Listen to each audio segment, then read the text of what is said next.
देशवासियों की अपेक्षा के अनुरूप कल रात एयर स्ट्राइक कर दी गई भारत द्वारा। और दूसरी बात यह है कि ऑपरेशन सिंदूर, क्या कहेंगे सर?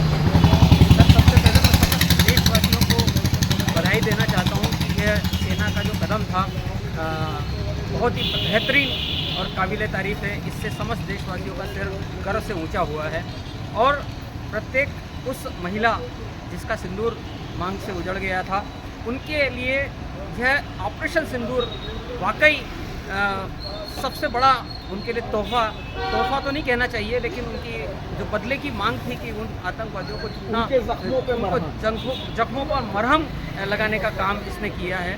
और निश्चित रूप से यह बात भी बार बार बातचीत में, चाय की चर्चाओं में भी होती थी कि भारत को ऐसी कार्रवाई करना चाहिए कि जो आतंकवादियों के ठिकाने उनको उड़ाया जाए, आम जन को वहाँ कोई नुकसान नहीं हो।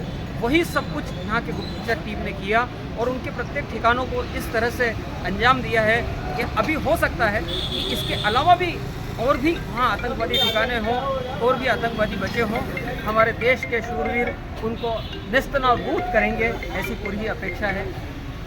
नीमच का कैसा माहौल है सर इस हमले के बाद? आज सुबह से जब हम गार्डन पहुंचे तो गार्डन में भी हर व्यक्ति एक दूसरे को बधाई दे रहा है। और नीमच तो वैसे ही लाल माटी का शहर है, सेनानियों का शहर है, सीआरपीएफ की जन्मस्थली है, तो यहाँ का अलग ही माहौल होता है। यहाँ हर व्यक्ति, आज सुबह से ही हम बाज़ार में भी निकले हैं तो देखा है आम आदमी चाय पे चर्चा पे यही बात कर रहा है कि आज देशवासियों का सर गर्व से ऊँचा है। जयराम जी, किशन काका, राम राम भाई, राम राम। क्या दोनों भाई बैठ के क्या हिसाब लगा रहे हो? ऊटी लहसुन के भाव आ गए क्या? अरे नहीं रे दादा, ये अपना रमेश नया मकान बनाने के लिए लोन ले रहा है। हिसाब किया तो पता चला कि लोन का पैसा तो ईंट और रेती में ही पूरा हो जाएगा। और अभी तो सीमेंट लानी है, सलिया लाना है और तो ठेकेदार को भी पैसे देने हैं। मेरे तो कुछ समझ में ही नहीं आ रहा कि कैसे बनेगा मेरा नया मकान। अरे किशन काका, कहाँ इन रेत, सीमेंट और लाल ईंटों के चक्कर में पड़ रहे हो?